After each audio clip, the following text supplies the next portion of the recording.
Hi everyone, welcome to another video. This is going to be another monthly update. So I'm going to be looking back at the illustrations that I created in February, and I thought with these monthly updates I'd also include some sort of social life stuff as well, and some favourites. And I'm going to be doing the first half of the video illustration and art related, and then the second half of the video just what I got up to in February.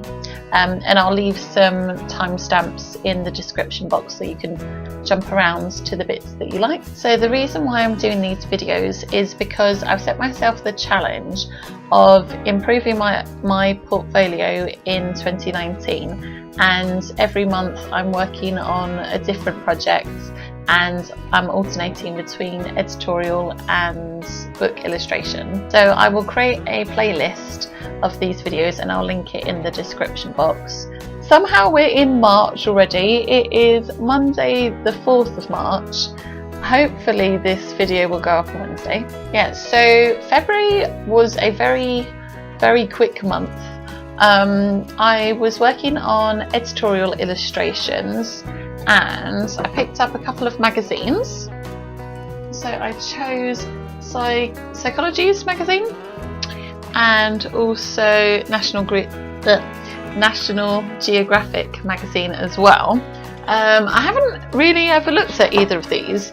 The National Geographic one was really interesting, and this was all to do, the whole thing was to do with medicine. It reminds me of watching Tomorrow's World. I don't know if you've ever seen Tomorrow's World.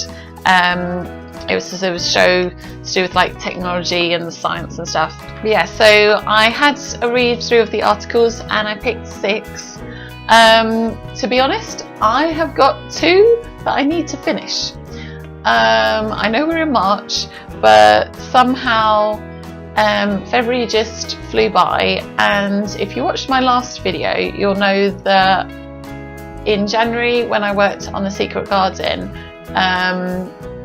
I sort of went into the start of February, but obviously because of that it meant that I didn't start my editorial stuff straight away, so I lost a little bit of time for that. Yeah, also I always underestimate how long it's going to take to film and edit videos, particularly edit, but I do enjoy it and I think I'm getting better, I hope. Yeah, I'm going to talk you through the illustrations that I've done, and then I'm going to hopefully complete the other 2 illustrations. They're very nearly done. So from the Psychology's magazine, the articles that I did one that was called Bittersweet, and that was an article about a woman whose husband had been made redundant, and she found herself, she kept sort of thinking back to it, yeah, and she just kept sort of like holding on to it. For that illustration I decided that I would do an image of a woman in the foreground not looking too happy, and then sort of this like thought bubble coming out of her head, imagining all the ex-colleagues that were talking about them. And then I decided that I wanted to sort of play around with colour. I thought that I could make her grey, and then have the people in the thought bubble like quite in vivid colours, just to sort of imagine that she's sort of thinking about them all in their jobs and picturing that everything's like maybe perfect for them. Got them doing sort of actions as if they're like whispering to each other and like gossiping about them. For the clouds I played around with different blending options. Originally I was just going to have it as more of like a white cloud, a white sort of like texture over the top, and then I thought I'd try and blend the whole thing, which created this nice kind of tealy sort of see-through colour, because I was trying to find a way of making the smaller clouds sort of blend in, and I think they looked quite nice, sort of overlapping a little bit, and then I had one of the clouds like overlapping over the person's head as if it was like the thought bubble was like coming out of her head. But yeah, and then I couldn't decide whether I wanted her looking at the thought bubble or whether I wanted just her eyes like closed. And I thought I'd go with her eyes closed because then it was more like she was sort of thinking. Obviously you can think with your eyes open, but I wanted to suggest that it was something that was more in her head that she could see rather than something that she could see in real life. Because the National Geographic magazine was a special on medicine, when I was reading through the articles, I didn't want to make all of the illustrations the same, so I was trying to choose articles that were quite different from each other. I chose one article that was about somebody who was finding out what different illnesses might be in their family depending on their DNA. There was another one that was about premature babies that were being played music to help their cognitive development. Yeah, and then another one reviewing a book that was all to do with not just what you eat, but when you eat it as well. Yeah, so if I start with that one, my initial thoughts were to start drawing clocks as plates, which I was finding it really hard to start with because I was thinking, oh, this is such an obvious idea. But I was thinking I just have to kind of go with the obvious ideas to start with because I just needed to be doing something, and then I was hoping that I would then get another idea from that. The other thing with looking at these articles in magazines, obviously they already have images to go with them, so I was trying not to be swayed by the images that had already been done. In fact, I was trying to do something like different from that, and it'd be interesting to see if I hadn't seen the images already, whether I would have done something similar to the images that they had or something completely different. I started drawing lots of like plates that had numbers on them, or like the cutlery and the knife to sort of look like the time, which is their ideas that have been done lots of times before. I was sort of going through and making notes as I went along of what like the important bits in the articles were. One of the things it suggested was to eat different types of food if you had different sort of occasions to go to. So it suggested that if you had a job interview to go to, that you had, I think it was like ground flax and oatmeal, and I think it was just like 1 cup of coffee, but not more than 1 cup. And that I found quite interesting, and that was what gave me the idea of having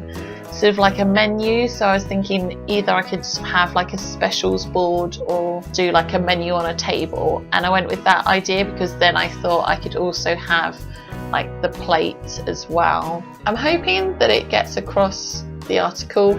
I mean, I think sometimes as well you don't necessarily need an illustration that is going to represent and cover everything that's in the article.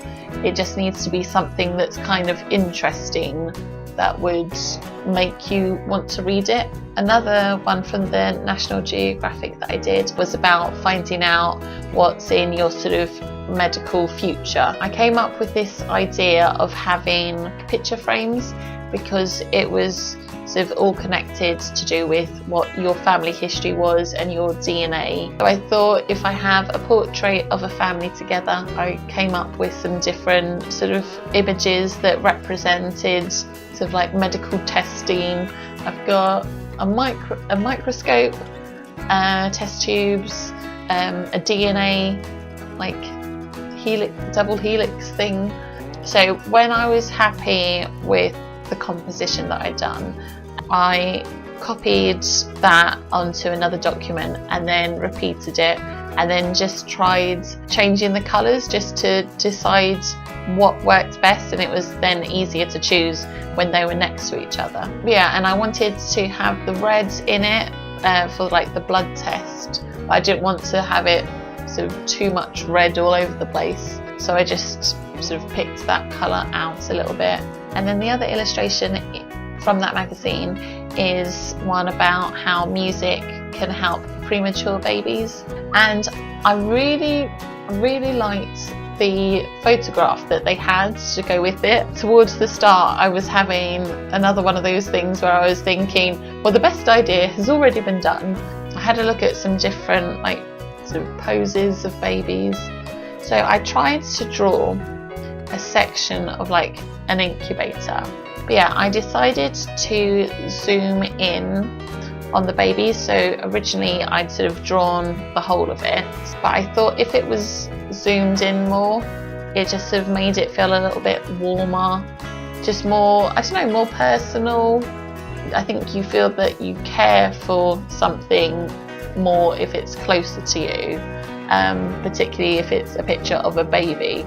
If it's a picture of a baby like far away, I think that shows like a detachment. So I thought if I zoomed in on it, it would seem a little bit more involving. I don't know if that's the right word. But yeah, I just decided that I would have some like musical notes that were coming in, and I thought I'd just have them coming in this kind of like wavy, and I wanted to have it all quite like nice sort of pastel colours. Originally I was sort of thinking about having something like green and medical, and I was thinking about the line, you know, sort of lines that you get in hospitals that record, I don't know, different electrical pulses and stuff, the ones that kind of do their little spike thingies. And I was thinking, could I do something that was like a line that then kind of went into a musical note? So I started off with that, but I just thought it looked a bit more kind of flowy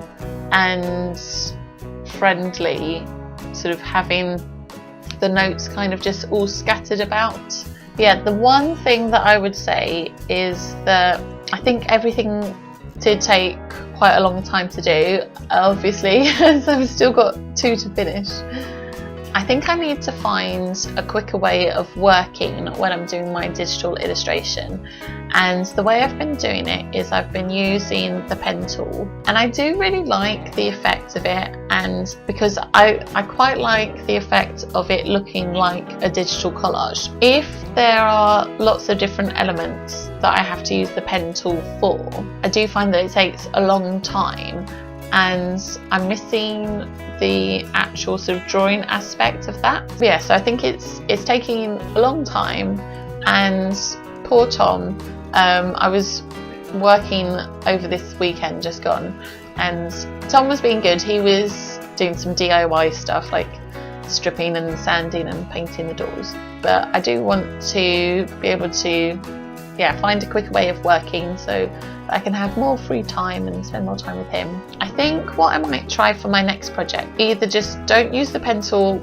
altogether, or I might try and use the pen tool for like some key aspects, because I do quite like how it makes it sort of look a little bit like it has been cut out and it's like nice and clean. We'll see how that goes for my next project, and whether I can still kind of make it look the same as my other digital illustrations.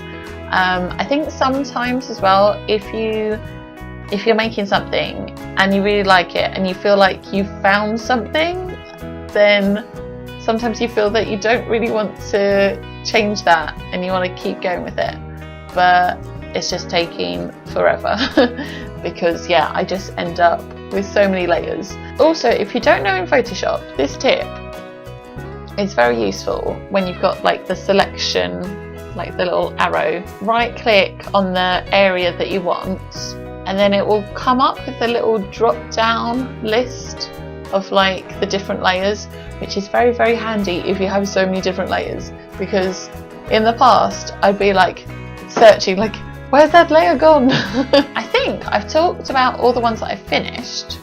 So there was an article in the Psychologies magazine about going for a date by yourself, and it was called Table for One. So I was thinking about having somebody sat down having a meal by themselves, but I thought it would be too similar to the other illustration that I did, the one about what you should eat and when.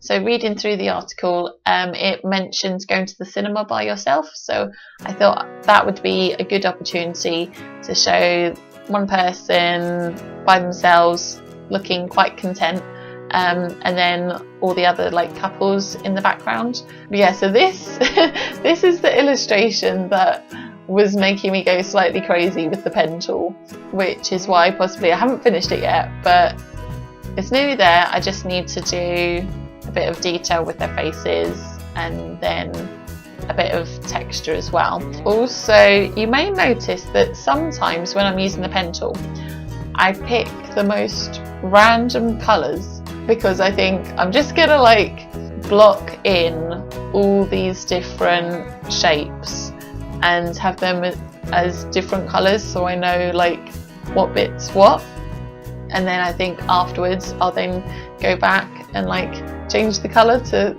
like the colours that I actually want to use. So the last illustration I'm going to show you is an article that I read about a husband and wife team that run their own tea company. So I thought that would be good because, you know me, I love a cup of tea, and I thought it'd be interesting to like draw all the different types of tea that they offer. So that was quite fun to research. I had to look at their website, and in the article they talked about people have sort of rituals with like coffee, and they don't mind spending a bit of time making coffee, and they wanted to have the same sort of thing with tea. So I just thought I'd have a go at drawing the different plants that the tea had come from. I came up with this idea of drawing the teacups like around and having like each one has a different type of tea in it, just to show like the range that they did. Yeah, so I hope you enjoyed looking at my editorial illustrations. In March I'm going to be coming up with some book illustrations for The Wizard of Oz, and I've started listening to some of the audiobooks. I didn't realise there were so many, so that was quite interesting, but I will tell you about that in another video. And now I thought it would be fun to share some things that I got up to in February. It was actually half term in February, so I did have a week off, although some of those days I was working on my art. Tom took some time off as well, so we did spend a couple of days seeing some family. It was my mum's birthday, also Tom's mum's birthday. We went to Greenwich, we went around Greenwich Market. Yeah, if you ever have a chance to go to Greenwich Market, I can definitely recommend going to Little Leaf. Their pizza is very tasty and also happens to be vegan. I will link them in the description. Yes, and of course we couldn't pass up the opportunity to get some vegan cake from Ruby's of London, but we were very good. We only got one each. Yeah, the chocolate orange one was very good. I can't remember if I recorded the cake. Did I record it, or did we just eat it? Yeah, we went to the Maritime Museum in Greenwich as well, which is a free museum. The funnest bit is they have a giant map that you can like step on, which like lots of the kids were playing on, but Tom was also testing my geography, so he was asking me to find a country and then I had to like go and step on it. Yeah, and I think I was actually having more fun than the kids. Yeah, we also went to Sissinghurst. Yeah, we went up the tower, had to look at the view and had a nice walk around with Tom's parents. But yeah, usually at Sissinghurst they have really nice garden displays as well, but obviously it's not the time of year for that, but maybe I will take you back there.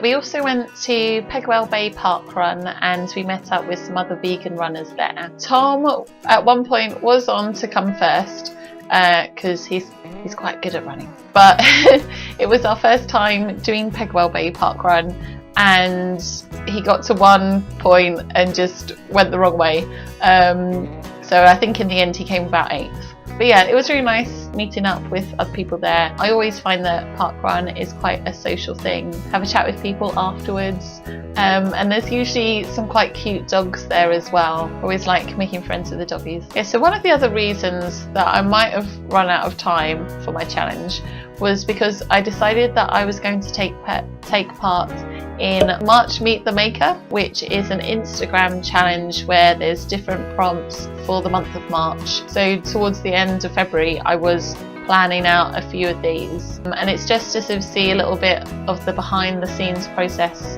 if you have like a creative business. Yeah, so follow me on Instagram if you want to see some of that stuff. Thanks so much for watching this video.